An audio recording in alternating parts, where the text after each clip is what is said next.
예. 어제 6,200선. 이거 장중이 아니라 결국 종가도 6,200 넘었잖아요, 어제. 1.9% 남았습니다. 역사적 신고가를 경신하려면 6,340? 네, 예. 6,347포인트가 7포인트. 일단 종가 기준이 아니라 최고가 기준으로 그렇죠. 장중 고점. 6,347포인트가 이제 정확히 1.91%만 오늘 찍으면 일단 역사적 신고가를 다시 갱신하는데 분위기는 좀 오늘 나쁘다기보다는 좀 심심할 것 같은 그런 네, 느낌입니다. 오늘은 그렇게 2% 가까이 오르기는 힘들 네. 것 같아요. 엔비디아도 사실 좋은 실적을 보여줬음에도 불구하고 좀 흐름은 좀 뜨뜻미지근 좀 했죠. 중요한 것은 저는 실질적으로 지금 종전이 뭐 내일 일요일 날 이번 주 주말에 종전이 확정 지었다라고 해서 월요일 날 시장이 그렇게 좋을 것 같지는 않습니다. 맞아요. 이미 그 반영됐죠. 전쟁 전까지 다 올라왔기 때문에 중요한 것은 전쟁 후에 이제 포커스가 매크로에서 이제 펀더멘탈로 얼마나 옮겨오느냐가 이제 중요한데 6,300 이제 지금 뭐 증권사들마다 최고치를 혹시 얼마 정도 제시를 했는지 한 7,500인가요? 지금 증권 KB증권이 국내 7,500까지 얘기를 7,500. 했죠. 네. 물론 뭐 8,000 넘은 8,000까지 나온 외국 그러니까 IB도 있긴 했는데 지금 뭐 일단 6,300을 정고점을 넘어야죠. 뭐 그것도 좀 화끈하게 넘어줘야지 7,000 생각을 할 수가 있죠. 지금 상황에서는 말씀하신 오늘 뉴욕 시장도 그렇거든요. 오늘 뉴욕 시장도 일단 유가, 국채금리, 그다음에 달러가 다 올랐어요. 네. 그러니까 불안한 부분이 분명히 있는 거예요. 어제는 또 현대차가 또 도움이 좀 많이 되는 어제는 그런 현대차 중심으로 하루였습니다. 좀 많이 올랐죠. 자, 두 번째 가보겠습니다. 세계 최대 이게 사모펀드죠? 블랙록이?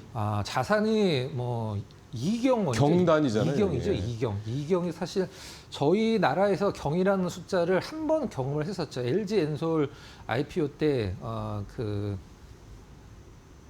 들어온 이제 그 신청한 자금이 1경이 넘었었습니다. 그래요? 네, LG 엔솔 때.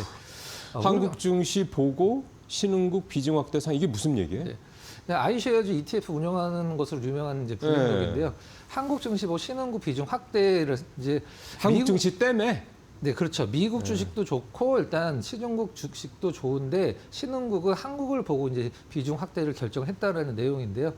결정한 내용은 일단 올해 초에 일단 그 코스피 200 그 EPS 코스피 전체 EPS가 40% 정도 상향된다라고 봤는데 벌써 170%를 넘었기 때문에 네. 비중 확대라고 하는데 사실 신흥국 중에 사실 우리나라와 비슷한 그 지금 우리나라 코스피 EPS 그 상향되는 게 반도체 때문인데 신흥국 중에서 우리나라랑 비슷한 그 경제 그 구조를 갖고 있는 쪽이 대만이요? 뭐 대만 정도밖에 실질적으로 네. 없죠. 그래서 나머지는 좀 뭐 그렇긴 합니다만 아무튼 한국 증시 보고 신흥국도 늘려야 되겠다 이렇게 해서 뭐 이런 기사들이 어제 굉장히 좀 많이 나오긴 했습니다. 비중을 확대한다. 그렇게 되면은 미국 시장 쪽에서 돈이 미국 시장 쪽으로 덜 가고 신흥국 쪽으로 온다? 네. 이 얘기가 되겠군요. 네, 이런 것들도 실질적으로는 좀 빨리 나와줬어야지 한 4천 정도에서 좀 나와주고 그래야지 좀 약간 뭐 의미가 있는 맞아요. 거지. 지금 이게 나오는 건 사실 뭐 개인적으로는 뭐 나쁜 건 아닙니다만은 뭐 아무 의미가 없죠 실질적으로. 네. 삼성전자 4나노 파운드리의 국산 EUV 마스크를 첫 테스트한다. FNS 택인가요? SNS 택이죠? 택인데요. 어제 이게 이제 장 끝나고 이제 언론 보도가 나오면서 애프터장에서 상당히 좋았다가 다시 좀 제자리로 내려오긴 했습니다만은 그래도 좀 지켜볼 필요성이 있는데 이제 이제 이거는 블랭크 마스크죠. 블랭크 마스크죠. 네. 포트 마스크는 아니고 블랭크 마스크를 지금 현재 거의 일본 호야 거를 지금 쓰고 있는데 4나노 파운드리 같은 경우 삼성이 지금 가장 힘을 주고는 있는데 조금 그 공정 자체는 이제 좀 약간 널널하다라고 합니다.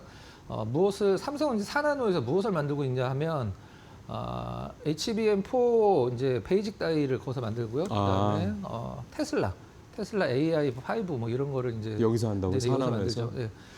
근데 여기에서 지금 우리가 반도체 하나 만들 때 이 포토마스크 회로가 그려지는 포토마스크가 70장 정도 필요한데 그 중에서 이제 EUV 공정이라고 해서 전부 다 EUV 공정이 아니라 이제 DUV라고 해서 그쪽 한 단계 낮은 그렇죠, 심자에서 그렇죠. 이제 70개 정도 회로도가 필요한데 그중 50개는 DUV이고 EUV는 한 20개 정도 필요한데 그거를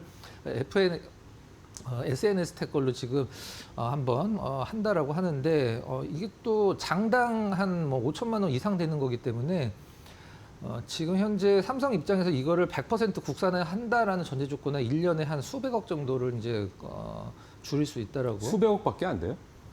이제 호야에서 파는 거 대비 SNS에 만든 거의 가격 차이가 1년에 한 수백억 정도 된다는 얘기가 되겠죠. 네. 그래서 비용을 줄이는 것도 줄이는 거지만 그거를 이제 국산화한다는 게 더 의미가 크겠네요. 네, 그래서- 같이 개발하지 않았어요, 삼성이랑? 그렇죠. 예, 이제 펠리클 펠리클하고. FST 펠리클도 삼성이 투자를 좀 했고 네. SNS 텍도 네. 이제 투자를 한 걸로 알고 있습니다. 네. 예. 우리는 물론 메모리를 잘 만드는 회사긴 한데 사실 메모리를 만들 때 필요한 중요한 소재나 또 장비 또 일본 회사들이 꽉 잡고 있는 게 네, 많잖아요. 네. 최근에 테슬라가 머스크가 그 테라팹 한다고 해서 이제 뭐 관련된 이제 공급망 때문에 관련 회사들 쭉 만난다는데 소재랑 장비 쪽은 또 일본 회사들이 많다고 하더라고요. 삼성한테 뭐 삼성도 러브콜 있고. 보냈다라는 뭐 기사도 나왔습니다. 참 그렇게 참 만만치 않은 것 같습니다. 네, 자 선행 PER 역대 최저치에 추가 매수 타이밍이다. 버블 신호다. 네. 코스피 선행퍼가 지금 7.6 정도로 기록이 되고 있는 상황인데 역사적으로 8 이하로는 우리나라 빠진 적 3번 있습니다. 최근에 2018년도 전후에서 이제 미국 중국 무역 전쟁 때 한번 빠졌고요. 그다음에 코로나 때 빠졌고 2번인데 사실 그 앞선 3번과 지금 비교하기 좀 힘들긴 합니다만 선행퍼가 이제 역대 최저치라는 것은 기업의 이익을 주가가 못 쫓아가고 그런 있다라는 뜻으로 이제 보시면 될 것 같은데 여기에서 이제 뭐 매수 타이밍이냐 매수 타이밍은 뭐 저평가니까 매수 타이밍이라는 건 당연한 거고요. 버블 신호일 수도 있다. 이 부분은 이게 이제 무슨 말인지 이해가 안 가요. 이제 버블까지는 아니고요. 이게 지금 전쟁으로 인해서 경기 둔화 가능성을 선행퍼에 적용이 전혀 안 돼 있다라는 어떤 내용입니다. 그러니까 원자재 가격도 굉장히 많이 비싸지고 예. 일단 전쟁이 끝나도 유가가 단숨에 내려가기 힘드니까 그게 아직 저 선행퍼에 적용이 안 돼 있기 때문에 실질적으로는 선행퍼가 이렇게 낮기는 힘들 수도 있다라는 게 이제 이 골자입니다, 내용에. 근데 제가 봤을 때는 글쎄요, 그 앞서서도 계속 삼성전자나 이런 뭐 하이닉스 실적 얘기 나오면 몇 번 의견을 드리긴 했었습니다만 최고 실적보다는 최고 주가는 항상 엄청 빨리 오기 때문에 그때 저는 9개월인가 18년도는 그랬고요. 예. 저는 이게 이제 그 지금은 저는 언제 이게 바뀔지 물어보면 이렇게 대답할 것 같아요. 공급자 우선 시장이잖아요. 지금 예, 지금은 그렇죠. 그렇죠. 그게 바뀔 때가 언제냐? 그게 가장 중요합니다. 그거는 이제 지금 공급량이 이제 캐파가 늘어날 때인데 일단 내년 말 하반기 정도니까 그때까지는 뭐 그렇게 큰 걱정을 안 하셔도 될 것 같습니다.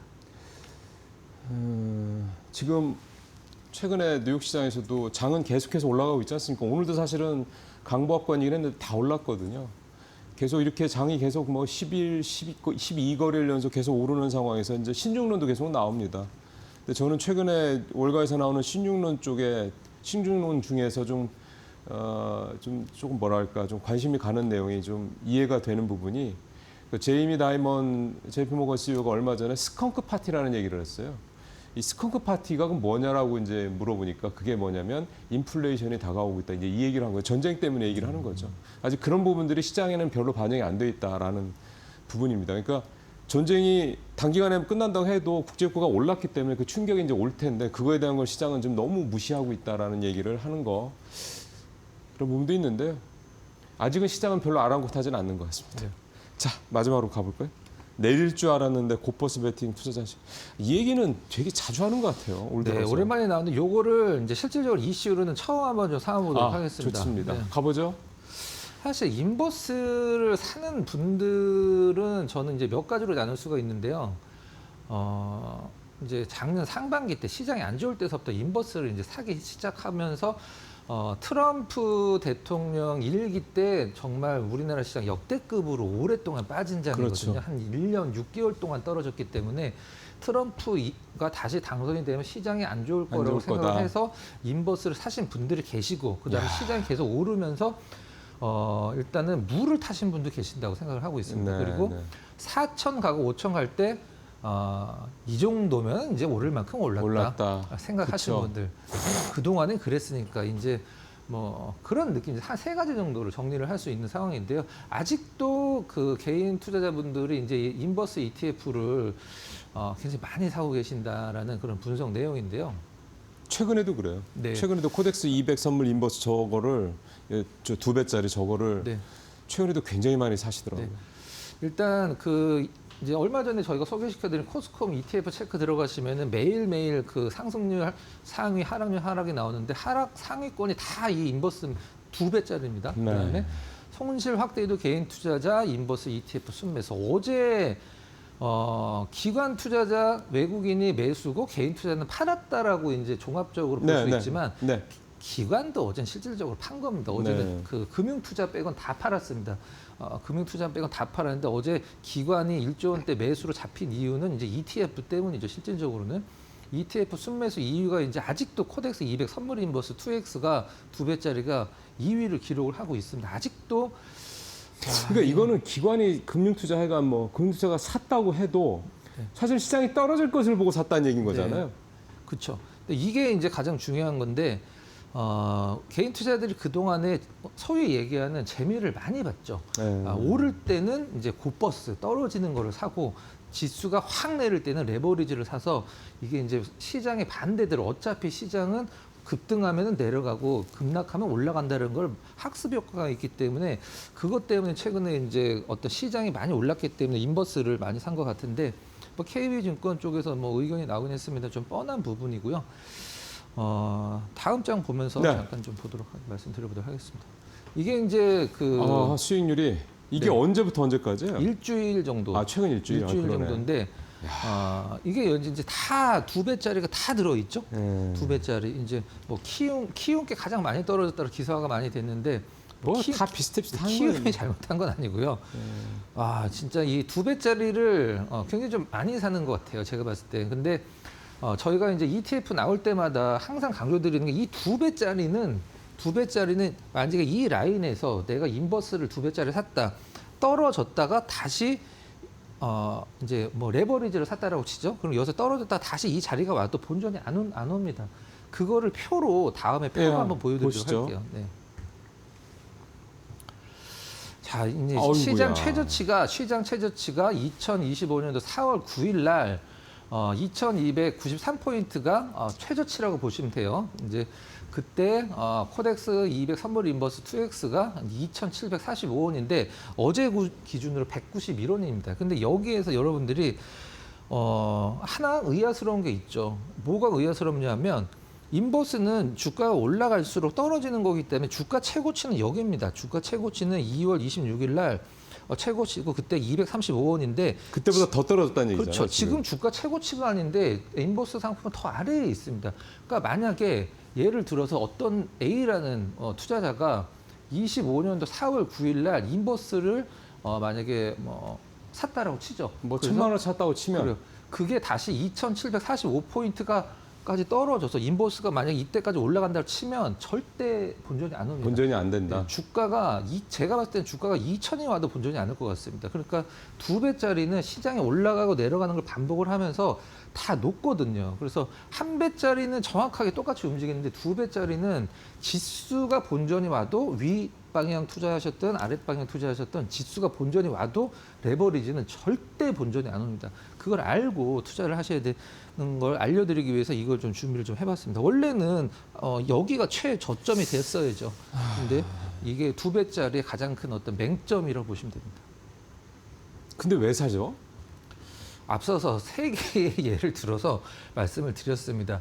이제 듣고도 이해가 잘 안 가서. 투자자 분들은 사실 올라간다라고 생각하는 분들이 있는 반면에 사실 떨어진다라고 생각하는 분들도 계실 수 있잖아요. 그래서 뭐 이게 삼성전자, 하이닉스 역대급 실적이 나는 내가 봤을 때는 주가에 다 적용이 돼 있다라고 생각을 하시는 분들도 계시고, 그 이제 가장 재미있는 게 선물 같은 경우는 외국인들 투자자들이 뭐 선물 계약 몇설 뭐 샀다 팔았다, 기관이 선물 계약을 몇 개 팠다 똑같은 숫자를 보고 누구는 내일의 상방으로 투자를 하고 또 누구는 내일 하방으로 투자를 하거든요. 그런 거죠. 그렇죠. 근데 뭐 나름대로 하방을 보는 분들은 뭐 나름대로 이유가 있을 수도 있긴 합니다만은 이거 해지 차원을 넘어선다는 그렇죠. 거잖아요. 예, 네. 해치 개인 투자자들 중에 해지를 하시는 분은 거의 안 계시고 네.